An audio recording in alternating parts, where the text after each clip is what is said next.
नमस्कार साथियों। मित्रों, लालच का फल कैसे मिलता है। साथियों, किसी गांव में एक गडरिया रहता था। वो लालची स्वभाव का था। हमेशा यही सोचा करता था कि किस प्रकार वह गांव में सबसे अमीर हो जाए। उसके पास कुछ बकरियां और उनके बच्चे थे जो उसकी जीविका के साधन थे। एक बार वह गांव से दूर जंगल के पास पहाड़ी पर अपनी बकरियों को चराने ले गया। अच्छी घास ढूंढने के चक्कर में आज वो एक नए रास्ते पर निकल पड़ा। अभी वह कुछ ही दूर आगे बढ़ा था कि तभी अचानक तेज बारिश होने लगी और तूफानी हवाएं चलने लगी। तूफान से बचने के लिए गडरिया कोई सुरक्षित स्थान ढूंढने लगा। उसे कुछ ऊंचाई पर एक गुफा दिखाई दी। गडरिया बकरियों को वहीं पर बांधकर उस जगह का जायजा लेने पहुंचा तो उसकी आंखें फटी की फटी रह गईं। वहां बहुत सारी जंगली भेड़ें मौजूद थीं। मोटी तगड़ी भेड़ों को देखकर गडरिया को लालच आ गया। उसने सोचा कि अगर ये भेड़ें मेरी हो जाएं तो मैं गांव में सबसे अमीर हो जाऊंगा।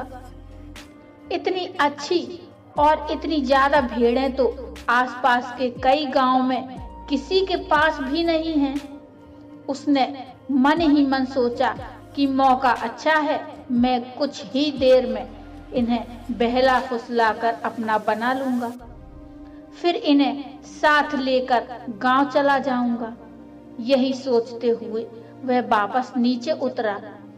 अब बारिश में भीगती अपनी दुबली पतली कमजोर बकरियों को देखकर उसने सोचा कि अब जब मेरे पास इतनी हट्टी कट्टी भेड़ हैं तो मुझे इन बकरियों की क्या जरूरत। उसने फौरन बकरियों को खोल दिया और बारिश में भीगने की परवाह किए बगैर कुछ रस्सियों की मदद से घास का एक बड़ा गट्ठर तैयार कर लिया। अब गट्ठर लेकर वह एक बार फिर गुफा में पहुंचा और काफी देर तक उन भेड़ों को अपने हाथ से हरी हरी घास खिलाता रहा। जब तूफान थम गया तो वह बाहर निकला। उसने देखा कि उसकी सारी बकरियां उस स्थान से कहीं और जा चुकी थीं। गडरिये को इन बकरियों के जाने का कोई अफसोस नहीं था, बल्कि वह बहुत खुश था कि आज उसे मुफ्त में ही एक साथ इतनी अच्छी भेड़ें मिल गईं। यही सोचते सोचते वह वापस गुफा की ओर मुड़ा, लेकिन ये क्या, बारिश थमते ही भेड़ें वहां से निकलकर दूसरी तरफ जाने लगी। वह तेजी से दौड़कर उनके पास पहुंचा और उन्हें अपने साथ ले जाने की कोशिश करने लगा, पर भेड़ें बहुत थीं। वह अकेला उन्हें नियंत्रित नहीं कर सकता था। कुछ ही देर में सारी भेड़ें उसकी आंखों से ओझल हो गईं। गडरिया बदहवास होकर वहीं बैठ गया और सोचने लगा, तुम्हारे लिए मैंने अपनी बकरियों को बारिश में बाहर छोड़ दिया, इतनी मेहनत से घास काट कर खिलाई और तुम सब मुझे छोड़कर चली गई। सचमुच कितनी स्वार्थी हो तुम सब।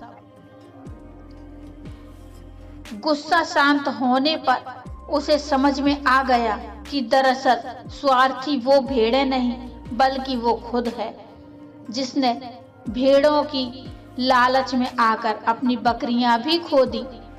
मित्रों, इस कहानी से हमें यही शिक्षा मिलती है और हमें ये शिक्षा ग्रहण भी करनी चाहिए। साथियों, जो व्यक्ति स्वार्थ और लोभ में फंसकर अपनों का साथ छोड़ता है, उसका कोई अपना नहीं बनता और अंत में उसे पछताना ही पड़ता है। मित्रों, व्यक्ति का स्वभाव हमेशा ऐसा ही होना चाहिए कि जो प्राप्त है वही पर्याप्त है। साथियों, कहानी आपको कैसी लगी कृपया मुझे कमेंट में बताइए और कहानी अच्छी लगी हो तो लाइक करिए और चैनल को सब्सक्राइब कर लीजिए। और हाँ, चैनल को सब्सक्राइब करते समय घंटी का आइकन आएगा, उस पर क्लिक जरूर करिए। मिलते हैं फिर एक और नई प्रेरणादायक या भक्तिमय कहानी लेकर। तब तक के लिए नमस्कार। खुश रहिए, प्रसन्न रहिए।